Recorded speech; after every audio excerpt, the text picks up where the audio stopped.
There's a few things that I would do. First off, the enhancement of the criminal penalties that's got to go. We got to get updated to 25, 2025, and get out of 1970 and 1980s. It just has to be updated. I mean, there some of those laws right now. The laws that I used to write on affidavits, on citations, were a lot less lenient than what these new introduced laws are, and that's not the purpose of decriminalization is to criminalize. That's not the purpose. So legalization, as I've always said, legalization is not legalization until you're free from prosecution. So I would like to see that first and foremost. I would also like to see opportunities of, as far as somebody that's growing at home, to have that plant count expanded from 12 to, I don't care, 20, 25, whatever. Not everybody smokes weed.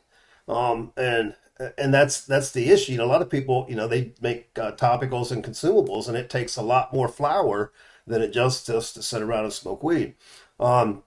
This control of the THC that you mentioned about that I kind of slid away from there a little bit. What they're doing, they're really not trying to control the flower THC. That's already been capped at 35%. I think the highest ever recorded in the world, some guy got lucky and got a 48% maybe. But typically 35 unless it's for flower.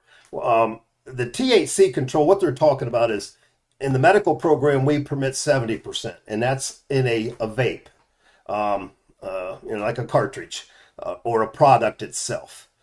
As that's, a consumable product, not the actual flower. So in the adult program, they said, well, let's keep this at 90%. The reason to keep purity in there is to keep out the fillers.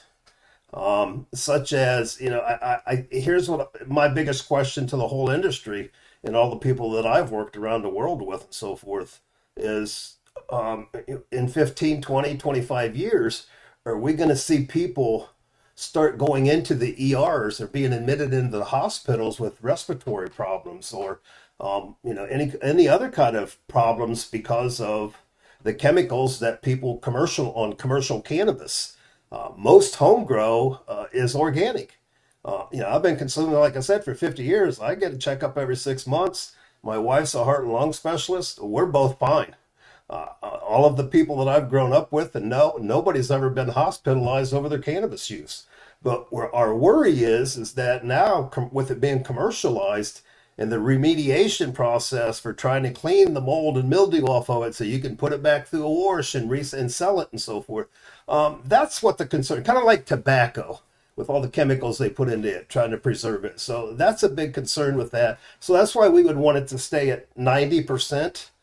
So they're, like when you buy a cartridge, a 1 gram cartridge, you know that 90% of that is THC, and it's not, 30% of a filler. Of an unknown substance. Of course, they'll make them say what it is and so forth. Aside from that, I think I've introduced several bills in the last 5 years. I've introduced about 6 to 8 bills a year on various things, such as a probable cause for somebody's driving in a car and they smell like cannabis. You get pulled over now, that officer owns your car. If you smell like weed and it could be in your clothing. It could be in your, on your person or something, or you don't even have any cannabis on you, whatever. But that smell, that odor is there, so that gives probable cause for the officer to search the vehicle and search the individual and so forth, and anybody that's in the car. So I think it's time now that we readdress that and we do indicators of existing circumstances. You may have to have 3 different indicators or exigent circumstances that happen before you can say the smell of cannabis is a probable cause. I think we need to get away from that. And here's the biggest fight for that is the fact of this. Hemp is legal also.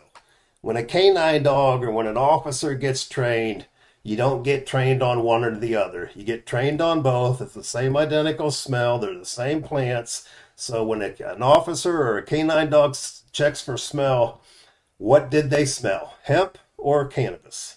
So there's a big legal issue there, and I work with a lot of attorneys, and we've actually used that multiple times in courts and was able to get the stuff thrown out, at least here in Ohio. So we'd like to see, that type of criminal justice reform. stepping, or introduced into the picture, and so forth there. We also need to see updated training for law enforcement.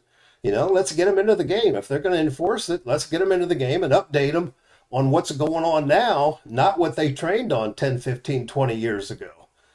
Things are totally different and so on. So those are some of the things that I would like to see changed. Of course, I want a sustainable, a full vertical business model for everybody.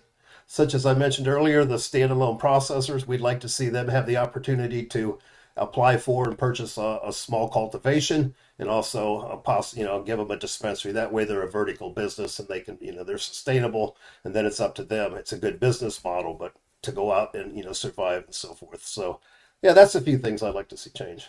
5 pages aside from my regular profile on Facebook.